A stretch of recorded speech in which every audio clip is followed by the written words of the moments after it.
exciting time for our organization, for our team.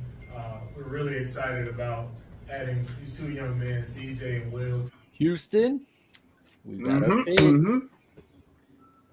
Texans, first round. Bayou City Boys, we called it. Yeah. Zach called it about 2 months or a month or two ago. I had that gut feeling. I didn't know if it was Taco Bell or if it was the draft day. Or both. But we got our quarterback and we got our pillar of the defense. Yes. CJ Stroud, Will Anderson. What are we grading them? What do we think? Separately or together? Let's do separate first. Let's focus on quarterback. CJ, number 2. Let's do that. I think I give CJ an A. I don't want to give him an A plus, and I don't want to give him a B plus or an A minus. I'm thinking B. I want to give him an A, but it's hard to give a quarterback an A grade until you see him play. Yeah, I'm giving him A just because I'm stoked we got a fucking quarterback, and I think he's gonna be good. I understand the B plus situation with not seeing him play yet, but yeah, I agree with all of that. The only reason I say that I need to see him play first is because everything we're going to ask him to do is completely opposite of what he's done. Mm-hmm. So, like, I expect a little bit of a slow start for him, unless Bobby Slowick is a genius and we don't know it. But like to say, you go from Ohio State to a spread offense out of a shotgun, like 99% of the time, to like more of like 12 and 11 personnel packages with you being under center, like that, you have to expect that shit's going to take him a minute to adapt to, and I'm okay with that.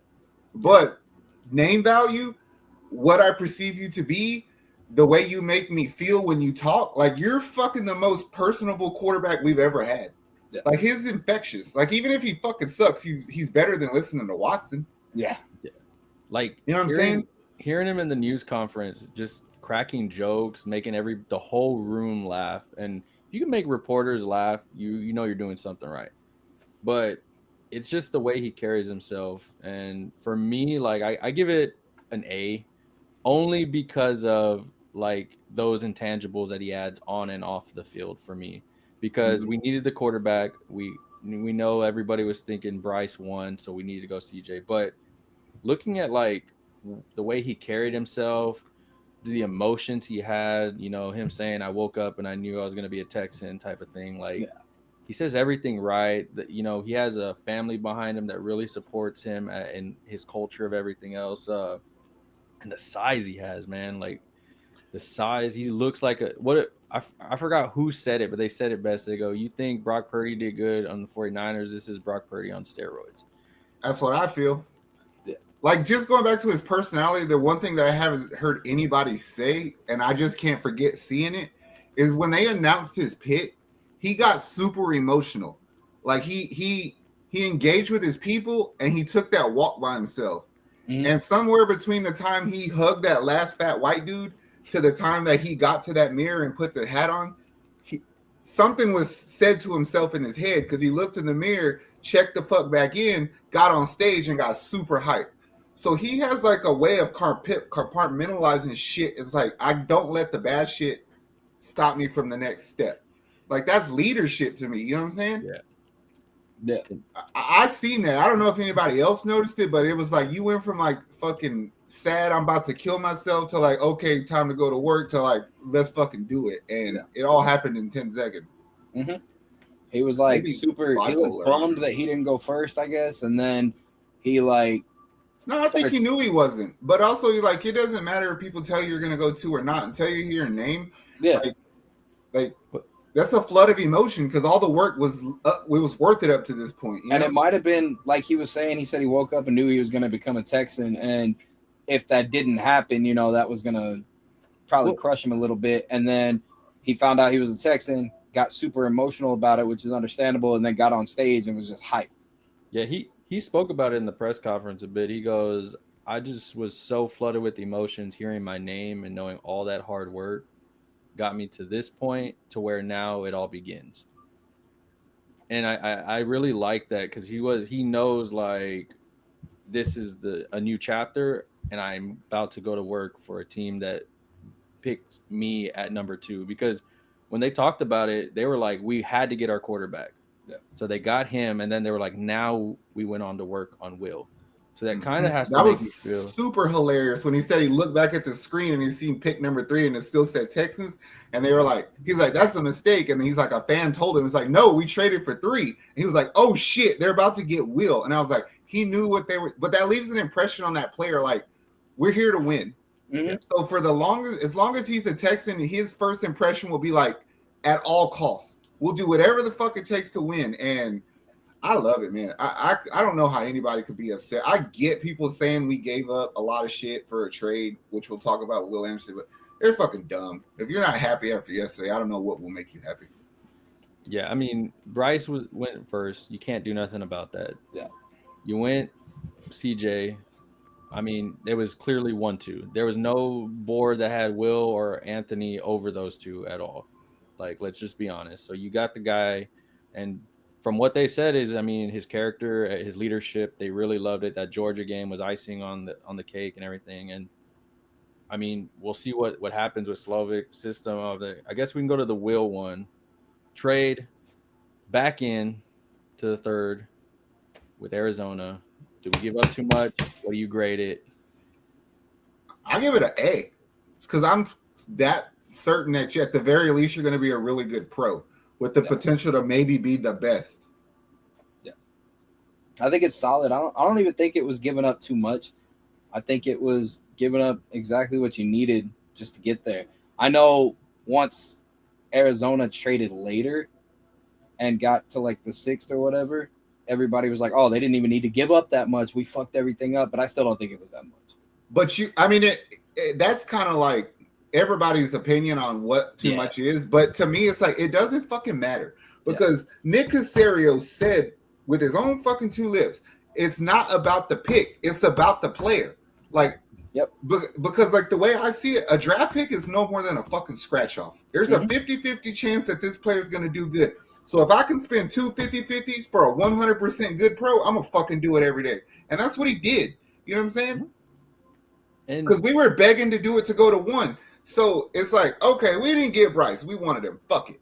But we got the 2 best ones after that. You know what I mean? Yeah. So. And I mean, if we look at defensive players, it was Will Anderson, Jalen Carter, have been the top 2 guys the whole draft, even after Carter's stuff, that you knew, okay, these are the 2 guys that are going to go for. We didn't really have a need for Carter, first of all, for where we have right now on our roster. And then Will Anderson, I mean, he was the first guy they brought in. The team loved him when he came in there. D'Amico said, he goes, the team loved him when they first met him. He has people here that he's cool with, Michi and all these other guys. That, like he said, he goes, Houston felt like home when I first visited. He goes, we visited him 3 times. He was the first person to come here for a top 30 visit. And they were like, Caserio was like, when we walked in the room, me and my people, he was already sitting there waiting. And he was like, damn. And then he took control of the room. He's like, what more do you want from a dude that is probably going to be a leader on your defense? I don't think he's going to be the vocal leader that CJ is, because CJ is good with words. But you literally got a vocal leader and a dude to lead your team in CJ and a fucking alpha dog, if I ever seen one. Yeah. What more do you want?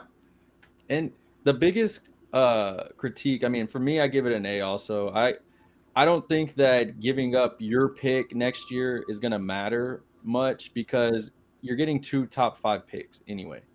If we suck next year, you still had 2 top 5 picks the year before instead of just 1. So I don't see the point of it. The other thing with me, though, is when it comes down to like people that were critiquing Will, they're like, oh, he's not no Von Miller. He's not Myles Garrett. He's not that. He's not that. I was like, y'all had him as a top 4 pick easily. Top 3 majority of mocks. But we get him at 3 and it's terrible. It's bad. That doesn't make any sense because he's not a future Hall of Famer. It's like, come on. But man. that's what D'Amico said the opposite. It's like, that's fucking stupid people shit. It's like, you're not going to find another Von Miller. You might not find another one of those guys because that's what makes them fucking great. But like D'Amico said, don't try to be nothing other than the best Will. If you be the best Will, it'll help our team. So I'm like, good with it. Who was man? I forgot what show I was watching. They were like, you can't put like Aaron Donald, can't put these guys' names out there like that. But if you can be disruptive like a TJ, if you can be disruptive like a Myles Garrett, if you can do that, the talent you have around you is going to be even better. And we look at just cap space alone of what we have next year. If you hit big on these two players, you pretty much run the cap next year. And that's what you were going for. I'm going to hit big right now in draft. Next year, I got cap. And you still have a first, and you still have a second. It may not be the best position, but you don't know that to be true either, because who's to say that Cleveland don't fucking suck? I know everybody's banking on Cleveland to be a top team with their thing, and it's just like, you don't ever know that. Everybody had Denver being a top team last year, and look what happened. Oh. Yeah. Everybody had Seattle being a shitty team last year. And then, I hate to say this, but if we get so desperate, then you fucking trade people. Like, I can go get a first-round pick for Tunsil if I have to. You know what I'm saying? Yeah. And the reality of it is I know there's a narrative that Texans fans say that, oh, if CJ didn't work out, we could have moved on from him and drafted Caleb Williams or Drake May or whoever the fuck. We were not going to do that. Then they're like, yes, we were. Arizona did it with Josh Rosen. The fucking difference is Josh Rosen went 10. CJ went 2. You're not moving off of a quarterback in 1 year from the 2 spot. It's not happening. No. CJ and Will are going to be on that 5-year contract, the same as D'Amico. Yes. 5 years you give, and this is the thing. People want to talk about Shannon Sharp and all these. I'm not Shannon Sharp. Stephen A. Smith and all these people hating on Nick. Oh, he doesn't set up his people. He changed the narrative. Yeah. He told D'Amico, "What do you want? I'm gonna work to get it. If we can get it, hey, possible we get it." And D'Amico's like, "I want a young quarterback and I want a pillar for my defense." He got it. D'Amico even said it earlier. It's like, how much do people in that building have to ride for Caserio for people to stop shitting on him? He said, we kind of had a feeling what we were going to do it too, and we got CJ because we knew when Bryce went 1, we knew we got CJ, and that was kind of like a breath of fresh air. And he's like, then we turned it over to Nick to go to work. And he fucking got it done. You know what I'm saying? Like, what the fuck? Like, just let the dude do his job. Nick said he got that done. He had 1 minute and 34 seconds left on the clock when he got that shit done. And it's like, I mean, then he got Will Anderson and he punched the table. That's the most emotion I ever fucking seen out of him. And I love it. And it's like, you have to love, like, just the energy this team is, Cal and his hot dog making skills and everything. Like, you have to love the energy that this team is bringing off right now from the people they're drafting, the free agents they're bringing in. Like, I saw some videos of like players at the draft party and everything, and they were hyped. And for your veterans to be hyped that they're seeing you try in the draft, like, oh, okay, yeah, I see what we're doing. We got. And Will Anderson earlier at the press conference, he said as soon as he got drafted, he got a shit ton of texts from a bunch of Texans players. And I was like, all right, cool. Like, they're coming. They're ready. I fucking love it, man. Now, here's one thing that I haven't heard nobody talk about. This is the only scenario in which this is a problem. What we did yesterday is a problem for me. Is if they only did it because they couldn't agree. Meaning, half the room wanted CJ, the other half wanted Will, so they couldn't figure it out. So they were like, fuck it, let's just get them both. Like, I don't think that's a solid enough reason to motivate you to do what you did. If you did that, it's a cop-out. Yeah. I don't think it was that, though. I do. Really? I do. Interesting. I'm not saying that I think that's what happened. I'm thinking that there was a conversation that was had because of it. I think that D'Amico wanted Will, and Caserio was going to give it to him. He was like, you know what? If you want Will, I'll give it to you because it takes all the pressure off of me in drafting a quarterback, and you get the player you want, and they'll understand we just don't like. And then McNair and them were like, no, we want a fucking quarterback. We need a quarterback. Yeah. We need a quarterback. And then they did the best they could to make it happen. It was weird because I saw the videos of McNair talking to like the players, and I didn't see a video of him calling like CJ. I saw a video of him calling Will and be like, hey man, welcome to the family, you know, this and that and everything. But I think it's also because like they had 10 minutes to make a trade back in and everything else. And for me, it's like Nick said it. He goes, they don't care. The media don't want to hear from me anymore. They want to hear from y'all. Yeah. And honestly, all I want y'all to do is just go out there and play good. That's it. Yeah. I don't want to see anything else. I don't want to do anything else and all that stuff. I almost feel like I don't blame him for saying stupid, like giving those boring ass answers anymore. Because yesterday when he did the press conference shit after he drafted CJ, and he was like, I mean, he gave the most politically correct fucking textbook answers ever. And he was like, "Oh yeah, there's a lot of work to do. He'll know it." Blah blah blah.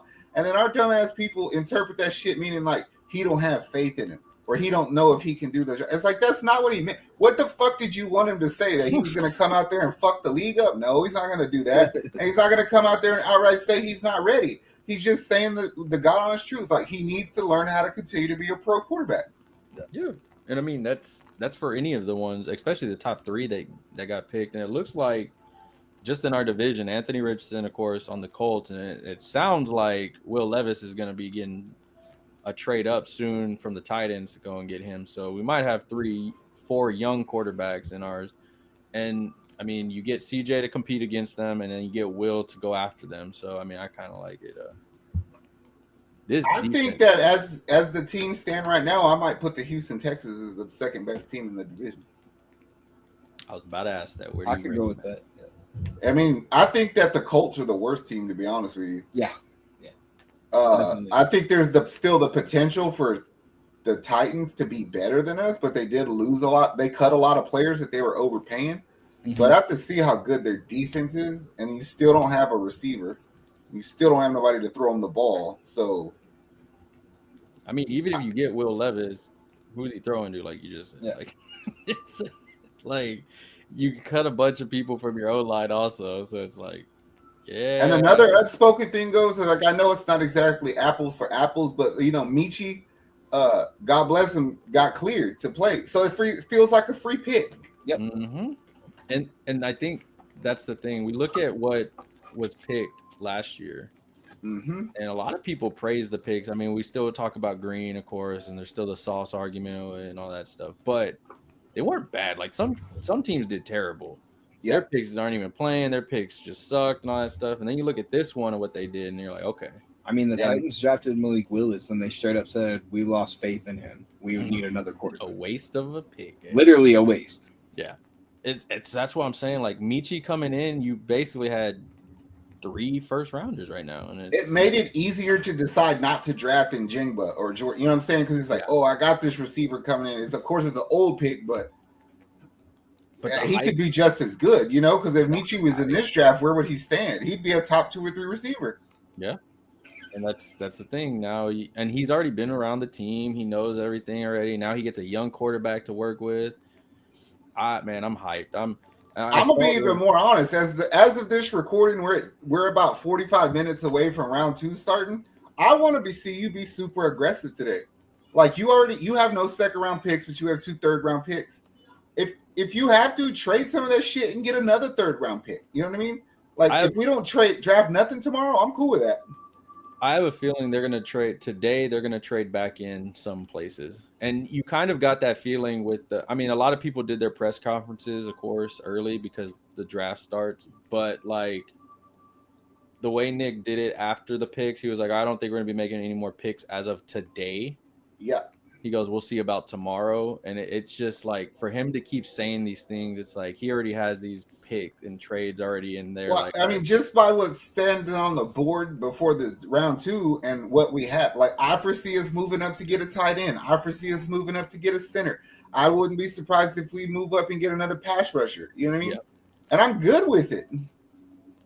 I mean, if you get another I guess before we end this, who do you want them to get second, third? Who are you looking at? Well, we don't have if we move up to the second round, I'd like to get it depends on how, let's realistically think, how much are you willing to spend to get up to an early second round pick? I don't want to spend that much.